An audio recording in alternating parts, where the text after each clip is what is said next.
Las aventuras gráficas fueron de joven mi género favorito. Todas las historias que viví gracias a Simon, Guybrush, Manny, Ron o April siempre me han cautivado. La aventura gráfica es un género que lo ha pasado mal. Tras su época dorada durante los 90, pareció caer en un serio declive, y muchos auguraban el fin del género. En un panorama lleno de acción trepidante y nuevas formas de jugabilidad apareciendo, la verdad es que vio tiempos oscuros y ha tenido muchos intentos de reinventarse. Tenemos la aventura conversacional original, la aventura gráfica clásica, la película interactiva, que llevó después a la aparición de QuickTime Events como una mecánica más en los videojuegos, la novela visual o la mezcla con otros géneros. Pero siempre en su concepción fallaban en algo muy básico. Las aventuras gráficas pierden rejugabilidad porque siempre tienen el mismo desarrollo, los mismos caminos, los mismos puzzles y el mismo final.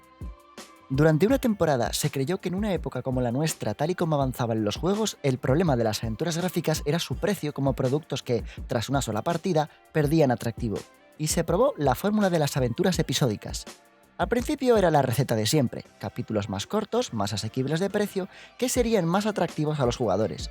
Pronto, al estilo de las series que te tienen enganchado semana tras semana, alguien sugirió la idea de plantear las aventuras gráficas como temporadas, capítulos intensos que se acabasen en un punto álgido que te dejase con ganas de más. La verdad es que la receta de los juegos episódicos no es nueva. Se ha hecho muchas veces a lo largo de la historia de los videojuegos, incluso algunos juegos completos tienen su estructura dividida en episodios, como Alan Wake o Alone in the Dark. Pero la verdad es que su exponente más conocido de los últimos años ha venido de la mano de Telltale. Telltale logró algo maravilloso, insuflar nueva vida a un género en clara decadencia.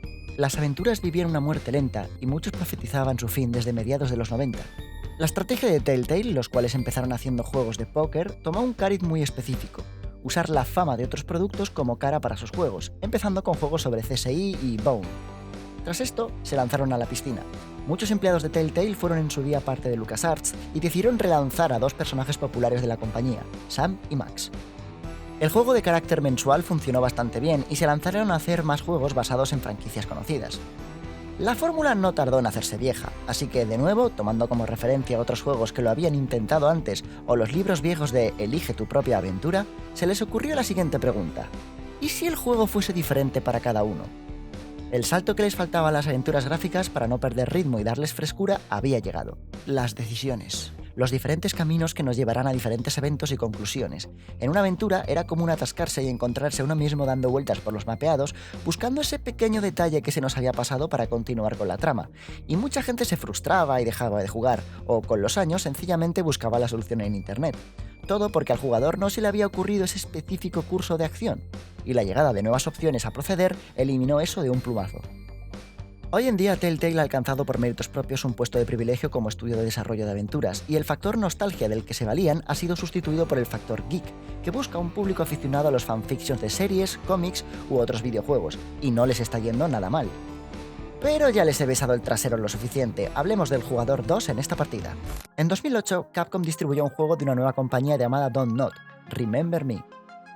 La verdad es que mi relación con este juego es tirante y confusa, pues tiene un planteamiento original y maravilloso, una ambientación utópico futurista europeo y una banda sonora de lo mejor que hay, pero no cuajó. Remember Me tenía fallos en su planteamiento y ritmo, y muchos veían a Don't Nod como uno de esos estudios resultones, con buenas ideas, pero poco que ofrecer. La verdad es que nadie se esperaba que se sacaran algo decente después de Remember Me, pero sucedió. Poniendo siempre el listón muy alto en cuanto a originalidad, títulos atrayentes y un planteamiento con giro, Don't Nod sacó en enero Life is Strange. E internet ha enloquecido.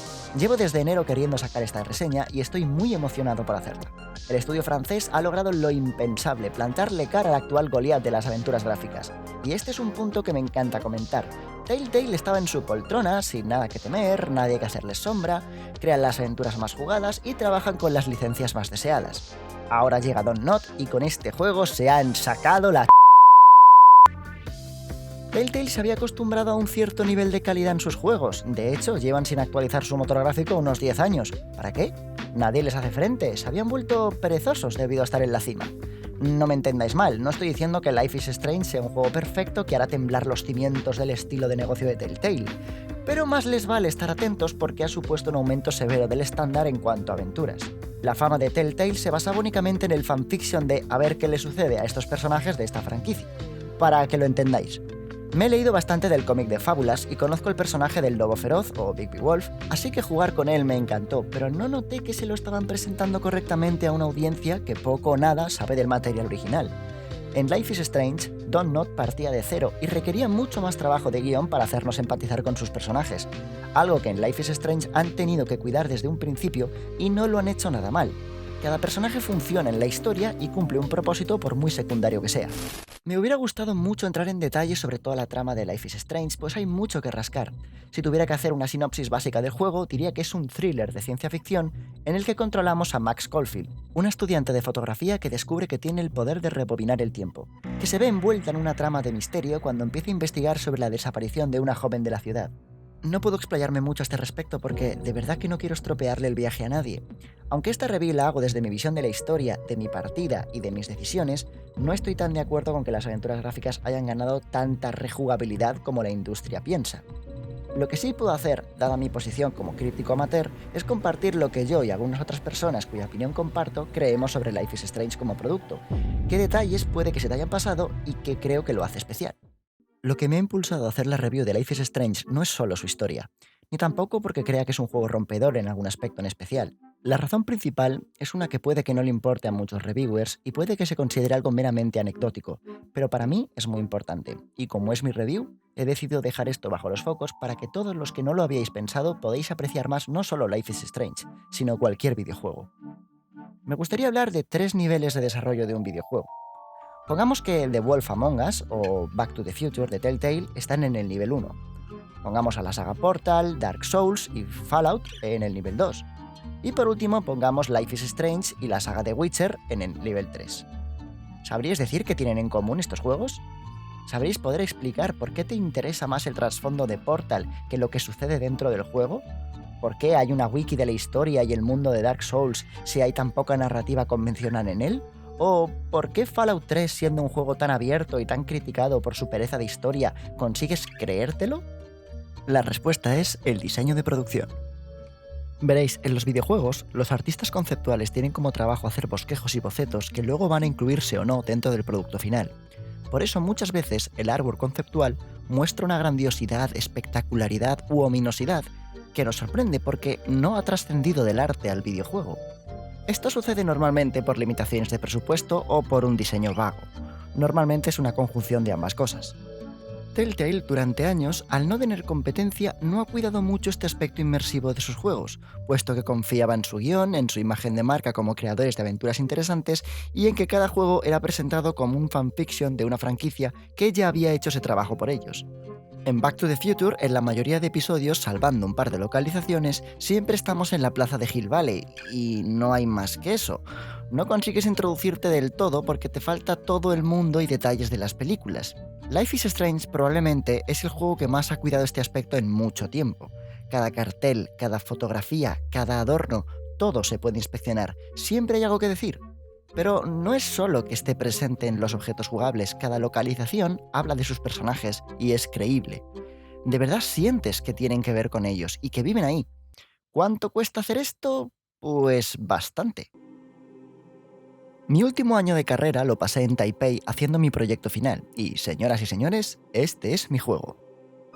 Dado que esta no es una reseña de mi trabajo, no voy a explayarme mucho, pero sí que puedo deciros que me pasé gran parte del año embutido en 3D Max, modelando objetos simples, y sé que incluso algo tan normal como un cubo, una farola o un trozo de valla te pueden llevar unas cuantas horas de trabajo. Objetos más grandes o complicados como una casa, un carruaje o unos carteles pueden llevarte incluso días. Yo soy un novato cutre y aunque mi talento es laxo, sí que he tenido oportunidad de ver a otros profesionales trabajar, y todo es tiempo y esfuerzo. Así que lugares como la habitación de Chloe, por ejemplo, me sobrecogen, son impresionantes.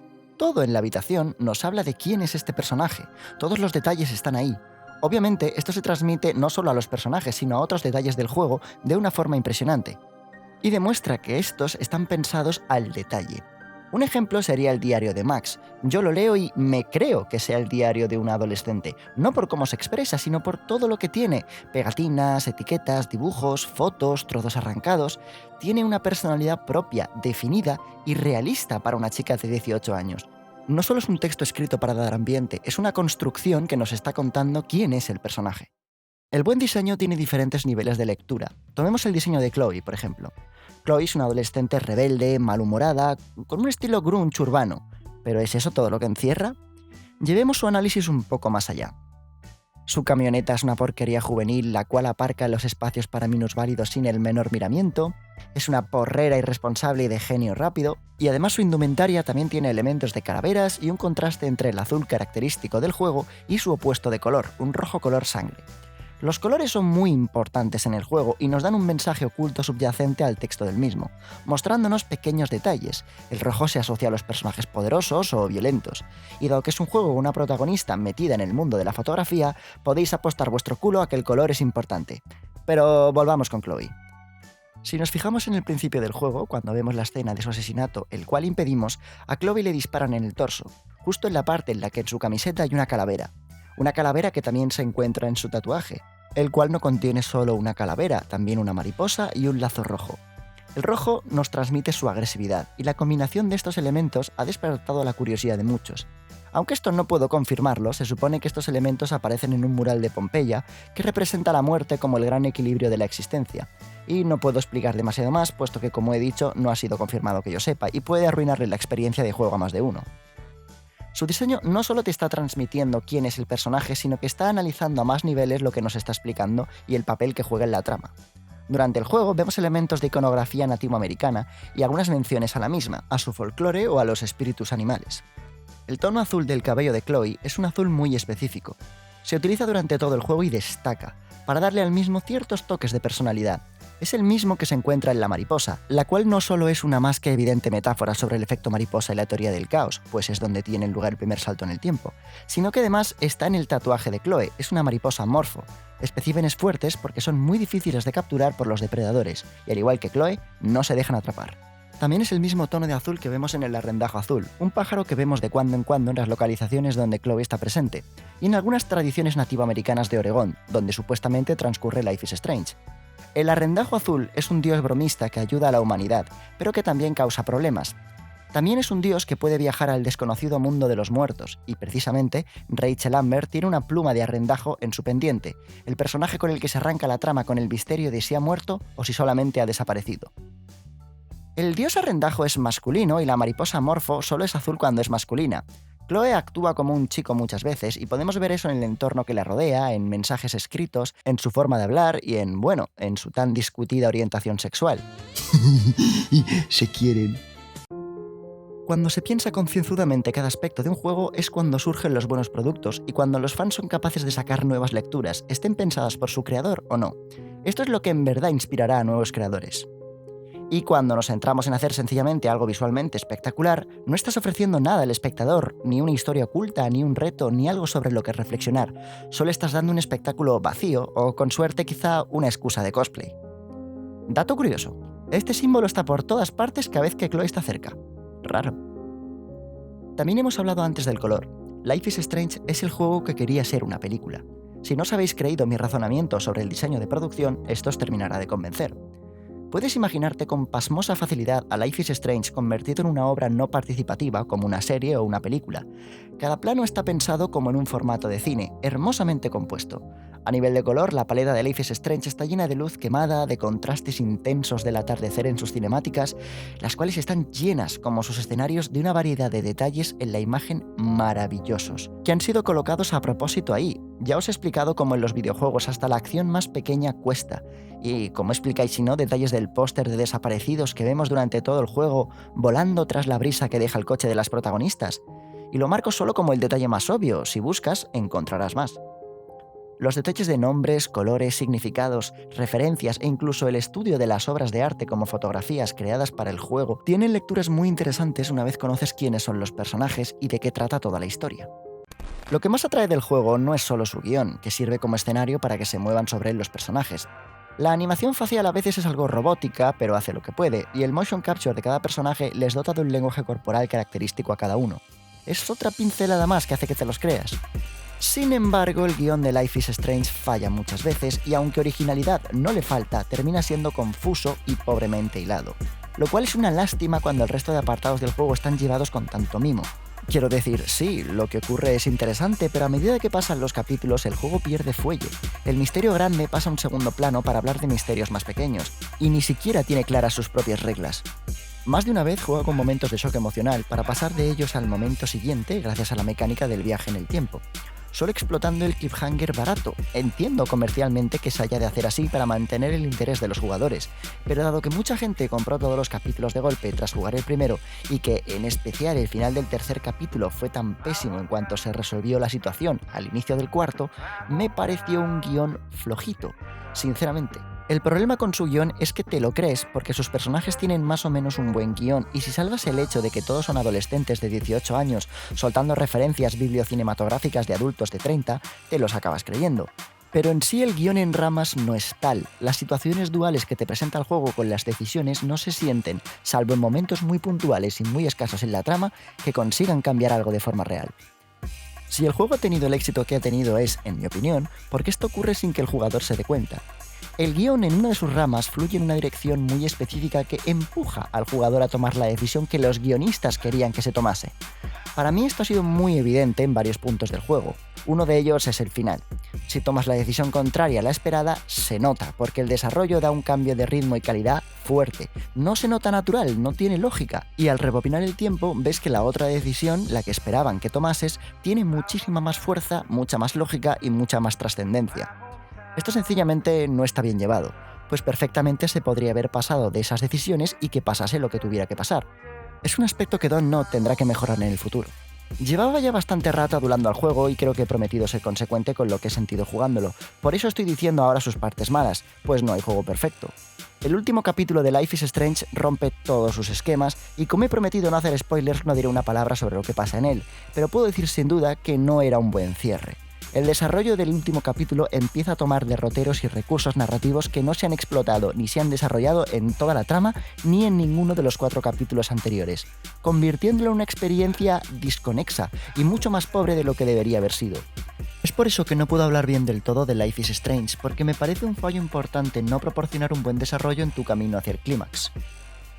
Y no es el único fallo de Life is Strange. Durante la trama hay decisiones que parecen importar, pero que luego no lo hacen. Todo conduce a una simple decisión final, A o B. Cada vez que el juego te avisa de que va a recordar una decisión que has tomado y te quedas dudando sobre qué consecuencias del efecto mariposa tendrán las pequeñas acciones como regar una planta o abrir una ventana, es un desarrollo falso. El gran mensaje del juego sobre la teoría del caos se desperdicia porque no se lleva a cabo. Ni siquiera hay más de 2 finales, es uno u otro. A una simple decisión, a un simple botón u otro. Lo cierto es que quería hablar de cómo a pesar de todos estos fallos es importante de que Life is Strange venda bien porque puede suponer que la industria aprenda algo de mantener un buen diseño de producción interesante y sobrio y bla bla bla. Pero puede que dentro de poco mis palabras se las lleve el viento, puesto que cuando inicié este vídeo los de Don't Nod habían presentado un teaser de su próximo proyecto, Vampire. Pero hace apenas un día o dos que han confirmado la versión física de Life is Strange y la secuela. Quizá esta secuela continúe la partida guardada y estas acciones sin efecto ni fundamento finalmente tengan relevancia. Es una apuesta arriesgada y yo diría que más bien no, pero aún así sería una muy buena forma de convertir un fallo importante en una genialidad del diseño, que es de las pocas cosas buenas que ya han hecho juegos como Mass Effect o The Witcher, teniendo en cuenta tus decisiones de entregas anteriores. Espero que mantengan el mismo nivel y que todo esté igual de bien pensado. Y que otras compañías los imiten, pues es con este nivel de diseño de producción el que dispara a lo loco la imaginación de los aficionados, el que hace destacar un producto. Y creo que visto lo visto últimamente en cuanto a juegos, necesitamos urgentemente que la escuela del buen diseño dé un paso adelante y enseñe cómo se hacen las cosas. De momento tengo una razón para tener esperanza. Me habría encantado hablar un poco más en profundidad de muchas otras cosas, por ejemplo sobre su banda sonora, que mezcla score compuesto para el juego y toda una selección de grupos bastante interesante. Pero por temas de copyright de YouTube, me temo que voy a dejar que seáis vosotros los que descubráis esa parte del juego. Como siempre, muchas gracias por veros este ladrillo y nos vemos en la siguiente review.